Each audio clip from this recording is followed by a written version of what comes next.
there and welcome to The Ring, Euronews' weekly debating show broadcasting from the European Parliament here in Brussels. On The Ring, elected members of the European Parliament go one-to-one on some of the biggest challenges facing the European Union today. With fire and fury all across the Middle East, today we're asking if the European Union should use its leverage to try to encourage President Donald Trump to stop what they say is not Europe's war. Luis Albertos has more. With the US-Israeli war in Iran now entering its third week, Europe finds itself navigating an increasingly volatile geopolitical landscape. Last week, EU leaders gathered in Brussels to discuss the situation in the Middle East, stressing the need for de-escalation, the protection of civilians, and restraint in targeting critical infrastructure. Leaders also underlined the need to keep the vital Strait of Hormuz shipping lane open to mitigate energy supply disruptions as much as possible. Following last week's summit, more and more EU leaders are following an approach rooted in multilateralism and de-escalation.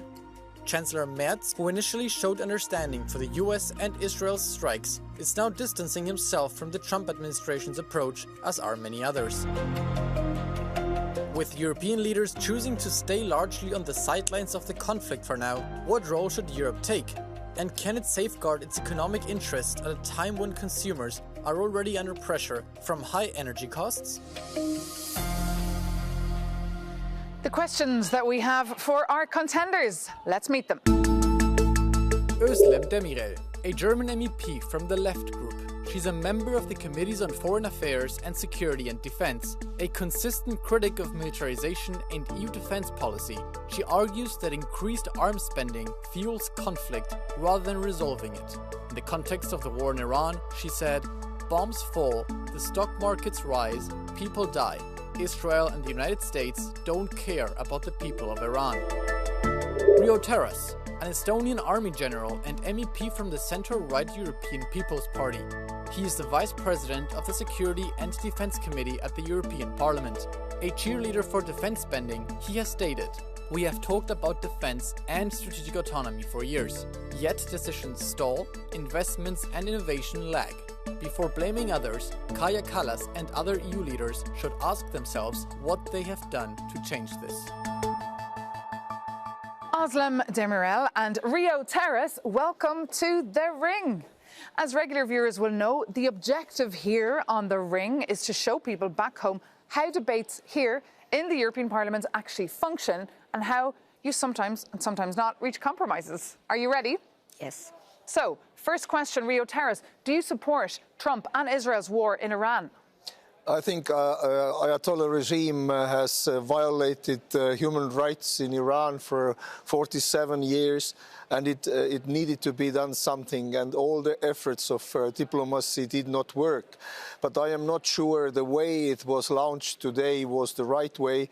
I think launching a military operation, you need to know what the desired political end state is, and I cannot see the desired political end state today.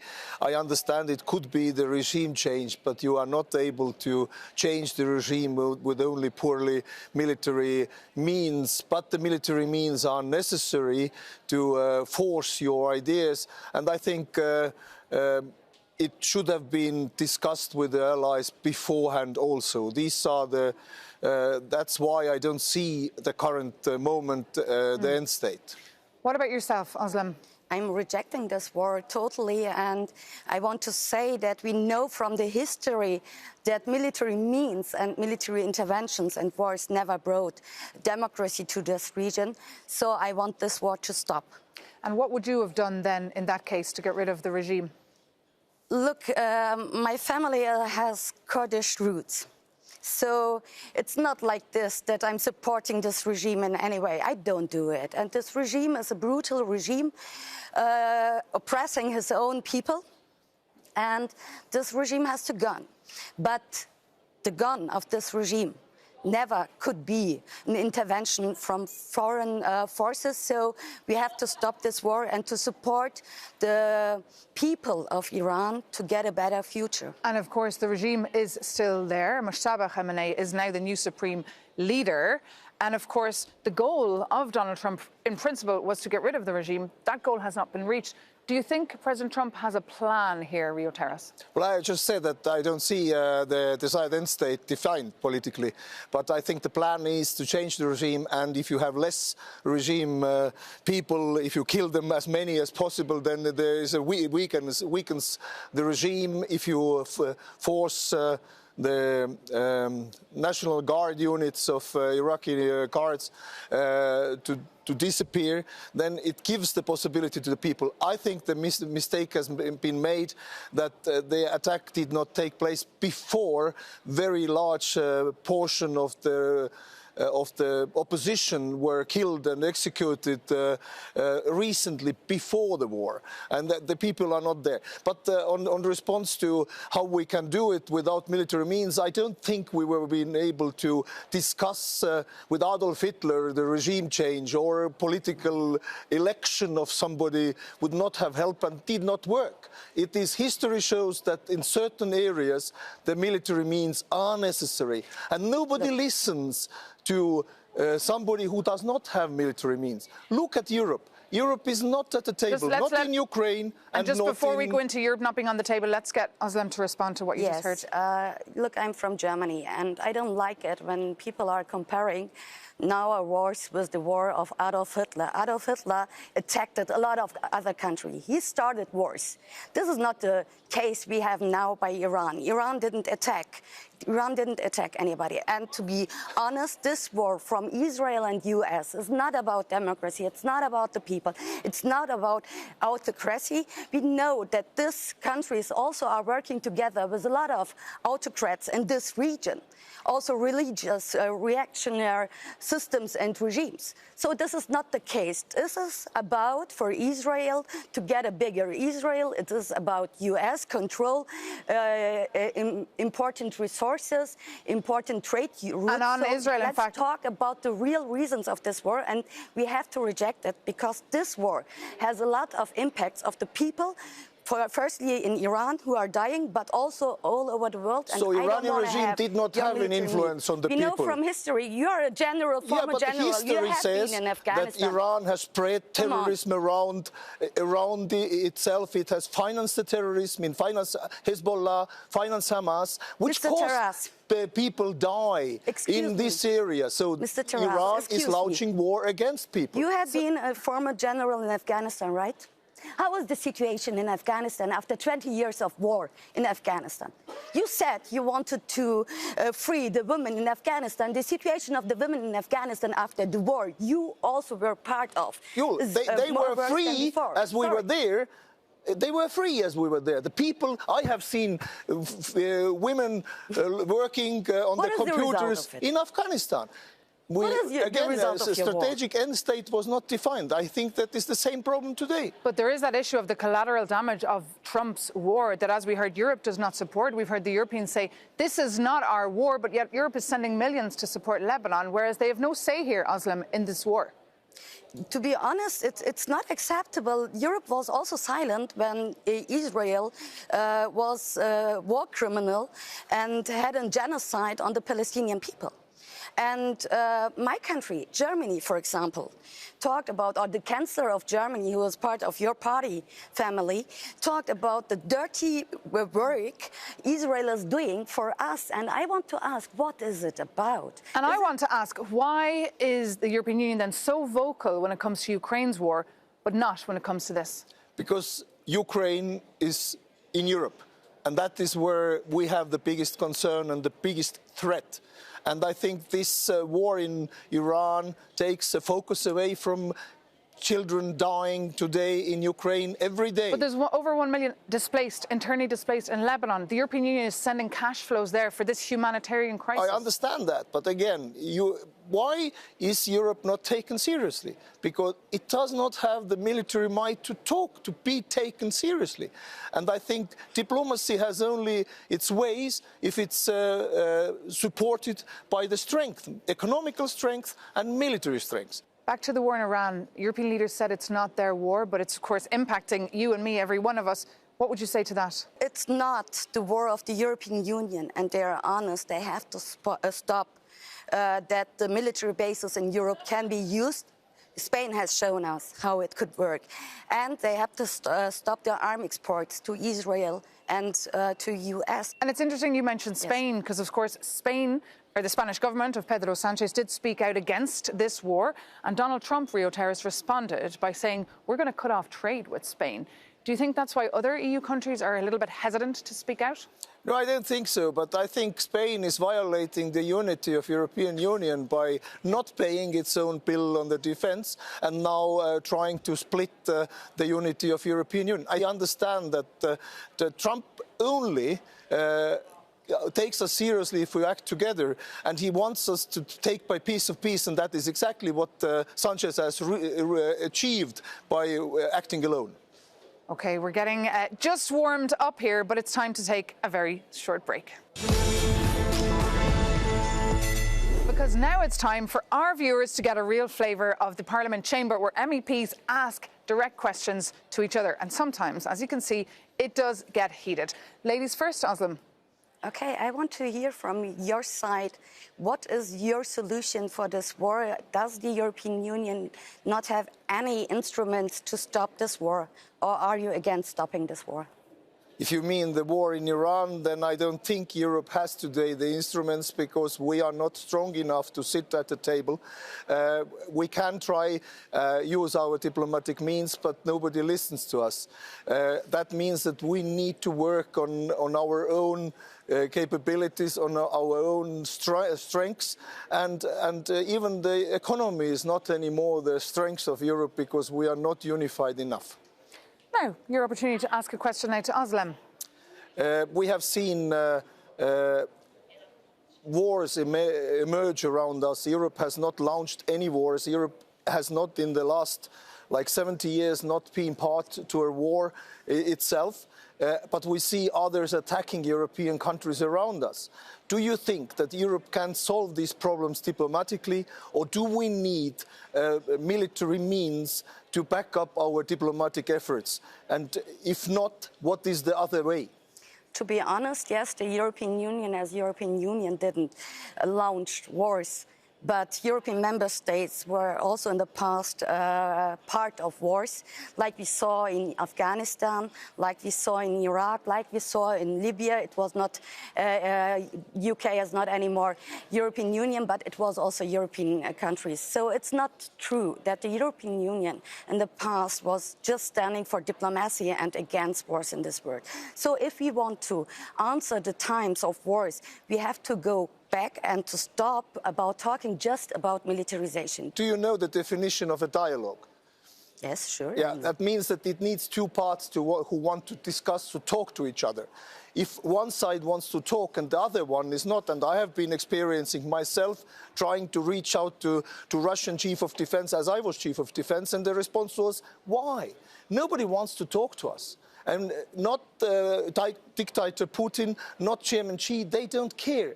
And as long as we are weak, we are not at the table. And the dialogue needs two sides.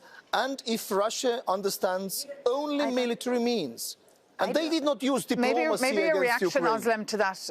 I don't know what you mean with weak. European Union is one of the huge, or one of the biggest economic powers of the world.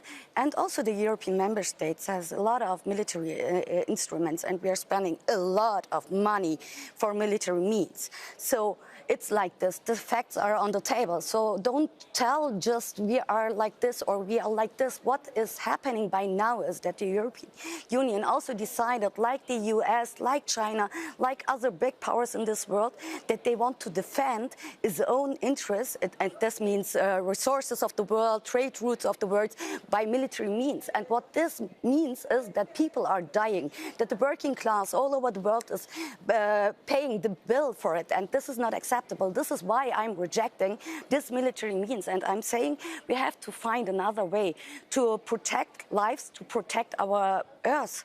There are certain things we cannot do yet. That is the response to what we can or cannot do. So we need to invest commonly together to a drone defense, because we have seen a new weapon developing, a disruptive technology which has been used in Ukraine and kills people. We need, for example, to invest in this kind of technologies in order to make sure that our people are defended and they are not dying. Let me say clearly, it's not a solution for nobody to prolong wars. And it's also like this, that not just Putin said, I don't want to negotiate. It was also like this, that the Western countries long time said, we had no possibilities to negotiate, we don't want to negotiate. And this was prolonging this war. And the result of this war is not good for the Ukrainian people. So let me say this. You are from the EPP and you are standing for a conservative politics. You are, in the last weeks, your group has really weakened the right of asylum in European Union systems. And it's like this, that the war in Iran also has the result that people had to flee, that they become refugees, and maybe they want to come here. What is your answer? Why are you supporting wars or not rejecting wars, not doing everything to stop wars, and on the other side working against people who are affected by these wars and become refugees? What is your answer on it? May I start with saying EPP is not launching wars, is not causing wars, and the only thing EPP stands for is to defend people against the wars which are around us, be it an Iran regime which has been killing, torturing people 47 years, or be it Russia, who has never listened to anybody, who launched wars since 2008, whose political aims are, who wants to achieve its political aims by military means. And just on the potential refugee waves. I'll come back to that. And so that is not what we want. And we want European people live safely in Europe. But we are ready to take refugees, but we don't want to have illegal refugees. We don't want to have economical refugees. We want to know who is living in Europe and who is not. And that's what we stand for. But nowadays we have deportations to Syria, for example, where the war is... And that is, of course, we have deportations to Iran, we have deportations to Afghanistan. They are not deportation because it's about people who are illegally in Europe. And that is a debate for another day. But we have heard the views from our MEPs, and now I would like to bring in another argument. It is the voice of the US ambassador to the European Union, that is Andrew Puzder. He spoke to me earlier this week on Europe Today, Euronews' morning show, and he encouraged members of the European Parliament here to ratify the Turnberry EU-US trade deal, saying that it would be an economic malpractice not to pass this deal, that the US is not an obstacle. Puzder also described it as a great deal for the United States and the European Union. So I'm curious to hear your thoughts on what the Ambassador Puzder said about this deal, the fact that the European Parliament should push ahead and ratify it.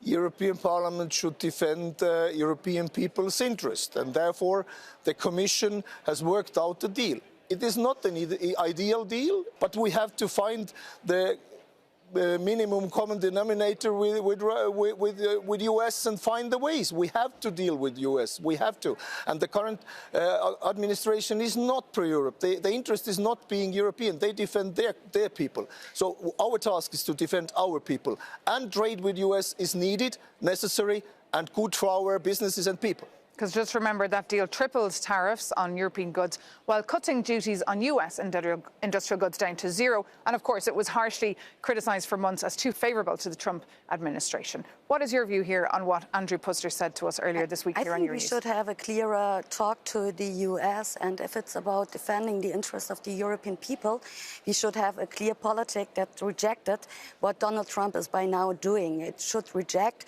the war in Iran. Clearly, it should reject the politics of America, who is saying America first and dealing with a lot of wars. It's not just Iran, it's also Venezuela, it's also Cuba, it's also other countries who are now affected badly. And so we should have an own politics, which is really taking in mind what the people of Europe need. And the people of Europe needs especially social security systems. They need a cap for energy prices. They need affordable housing and stuff like this. And the European Union is not doing anything or not enough in this part. And we'll come back to that point on consumers in just 1 minute. But now it is time to take a very short break here on The Ring. But stay with us, because we'll be back very soon with some more Political Punch from the European Parliament.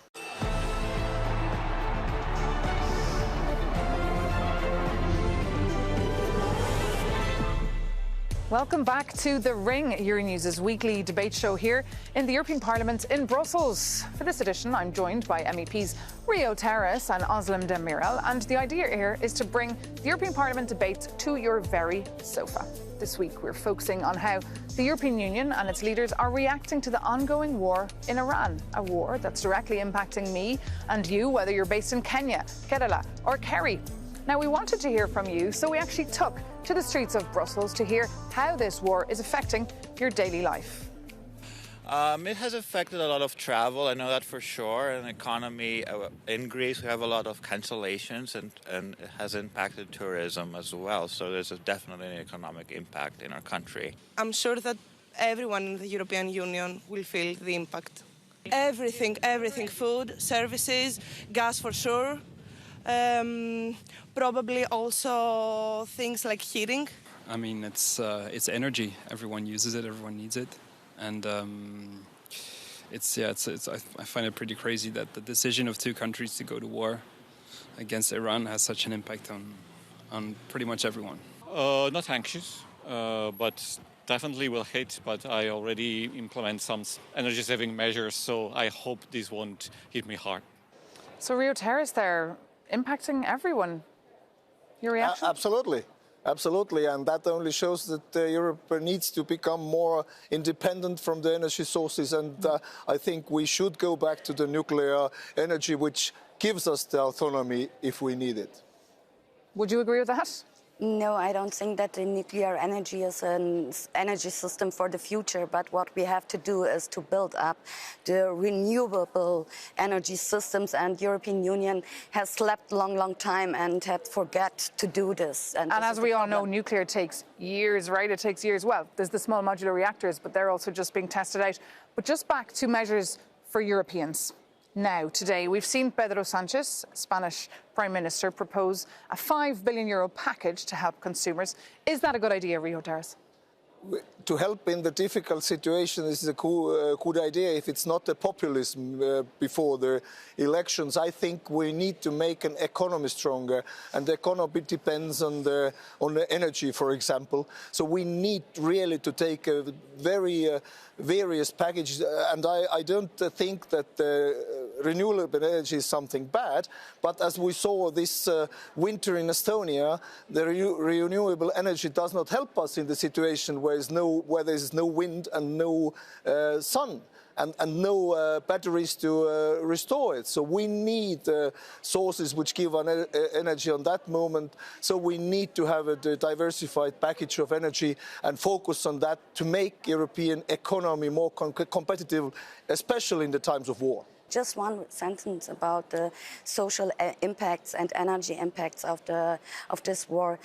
We had it also by the war in Ukraine. We had it in the corona pandemic. We had a situation that really some companies are earning a lot of money, and this is also by now the fact. The oil companies are having real big profits by now because they are using this crisis every time, and the people are in a real bad situation. They have to decide if they buy food or if they fill their tank for the car to go to the work. So this is not acceptable. So I think it's not just a good idea to have packages to protect our people. It's necessary that we do it, and it's necessary that we cut the extra benefits, the extra profits from the companies. They have a lot of Should EU leaders be gathering and discussing this necessity? You are not able to distribute the wealth if there is no wealth. So market economy says you can only distribute something which exists, and to have a profit is nothing bad and evil. The profits and good tax profits are exactly what brings us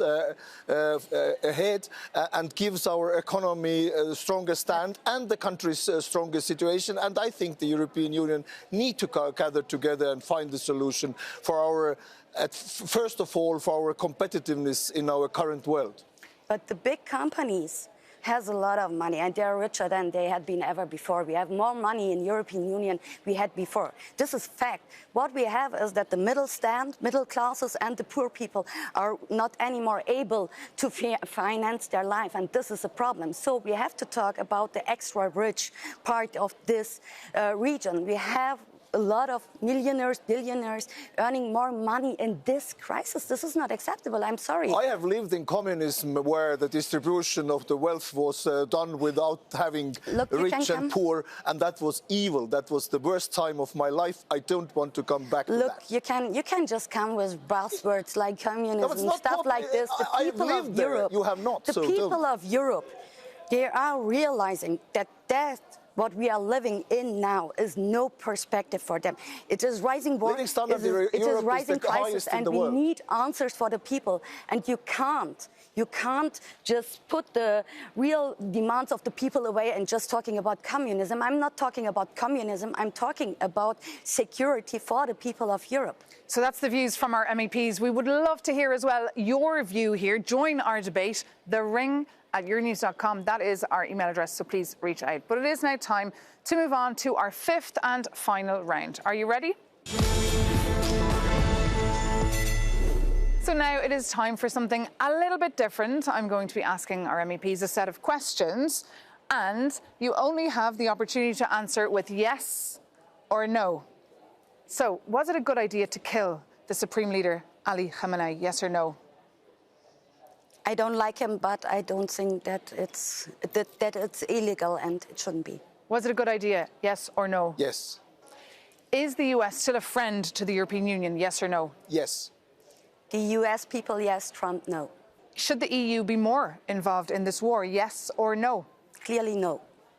Yes. And should European countries increase defence spending? Yes or no? Yes. No. Should Europe focus on renewable energy? Yes or no? Yes. A manage mix.